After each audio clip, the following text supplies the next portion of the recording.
Semangat pagi, salam dan bahagia Bapak Ibu Guru hebat.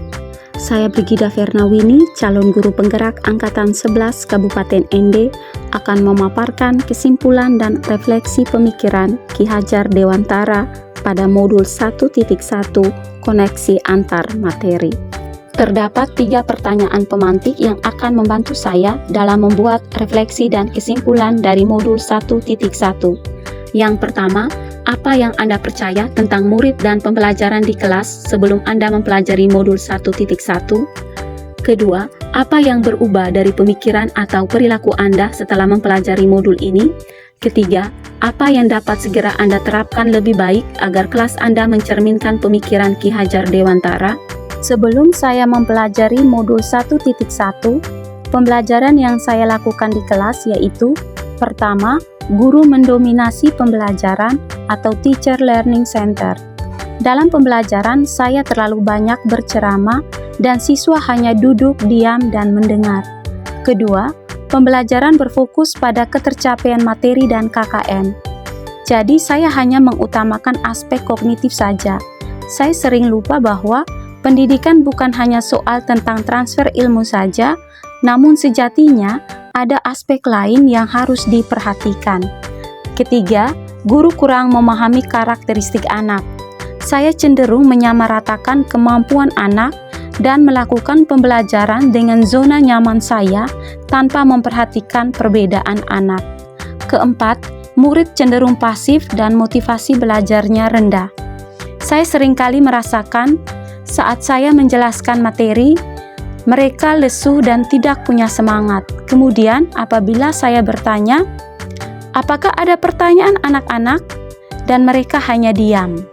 Kelima, suasana KBM yang tenang, tertib, dan murid yang memahami materi adalah fokus utama guru. Berikut adalah gambaran suasana kelas sebelum mempelajari modul 1.1.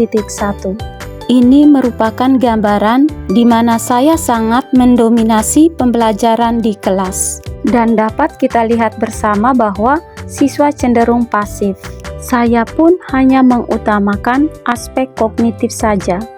Menjawab pertanyaan pemantik yang kedua, apa yang berubah dari pemikiran atau perilaku Anda setelah mempelajari modul ini? Yang merubah pemikiran saya adalah: pertama, guru bukan merupakan satu-satunya sumber belajar. Apapun yang ada di sekitar kita dapat digunakan sebagai sumber belajar anak. Anak bebas memilih sumber apa dan dari mana yang akan mereka gunakan sebagai sumber belajar. Tugas guru adalah menuntun, mengarahkan mana yang baik dan kurang baik. Kedua, pembelajaran berpusat pada anak atau Student Learning Center. Dengan pembelajaran yang berpusat pada anak akan menjadi lebih aktif dalam proses pembelajaran, sehingga mereka dapat mengkonstruksi pengetahuannya. Ketiga, menghargai setiap karakteristik anak. Anak terlahir berbeda. Setiap individu memiliki keunikannya masing-masing. Saya sadar dengan adanya perbedaan ini akan menjadikan pembelajaran lebih berwarna, dan bagaimana saya sebagai seorang pamong, saya harus dapat menuntun anak sesuai dengan kodratnya. Kemudian yang merubah perilaku saya, yang pertama adalah saya akan mengemas pembelajaran secara menarik agar motivasi belajar murid meningkat. Yang kedua, memberikan kebebasan pada anak untuk menyelesaikan setiap tugas sesuai dengan bakat, minat, dan kreativitasnya masing-masing. Dan yang ketiga, lebih cermat dalam melihat bakat anak dan menuntun sesuai kodrat anak, yaitu melalui observasi, wawancara, maupun pendekatan personal agar kita lebih dekat dengan anak. Menjawab pertanyaan pemantik yang ketiga, apa yang dapat segera Anda terapkan lebih baik agar kelas Anda mencerminkan pemikiran Ki Hajar Dewantara? Yang pertama, saya akan merancang pembelajaran yang interaktif dan menyenangkan dengan melibatkan peserta didik. Yang kedua, menerapkan pembelajaran berbasis kearifan lokal dan budaya setempat. Kita harus menyadari bahwa banyak sekali budaya setempat yang dapat dijadikan pendidikan karakter bagi murid kita.